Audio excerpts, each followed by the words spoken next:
projet Esprit Critique Élève-toi, à la base c'est l'idée de rassembler nos 3 compétences autour d'une question de sciences et société.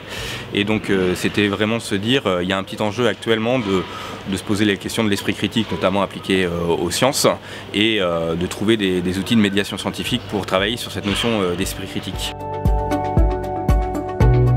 Donc en fait, je t'ai fait croire qu'il y avait de la magie, mais en fait, c'est juste qu'on a fait une expérience. Mais il y a quelque chose qui n'était pas la même chose dans l'expérience.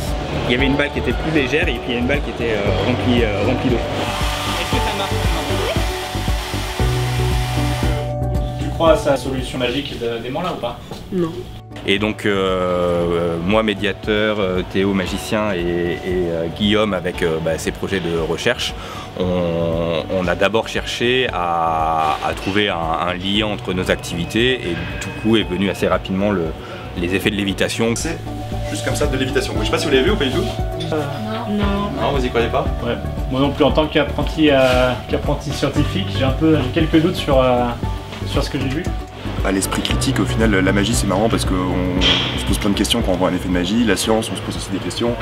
Toi, tu te poses plein de questions avec ta recherche. Et donc le lien a été aussi assez évident là-dessus pour faire quelque chose de cohérent par rapport à l'esprit critique, quoi. Sur le déroulé de l'animation, il y a une partie témoignage en fait sur le rôle du chercheur, qu'est-ce que la science, comment est-ce qu'on fait pour construire un raisonnement scientifique.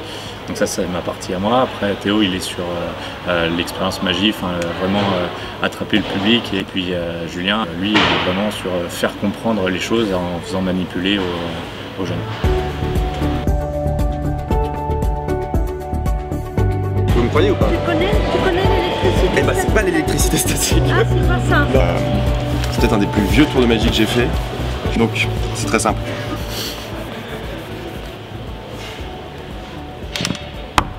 Alors, le magicien ne nous dira jamais son truc, mais quand on va être dans le domaine de la science, voilà, on va mettre en place une démarche pour essayer de reproduire l'expérience, de ne pas avoir les pieds sur lesquels le magicien joue pour comprendre le phénomène.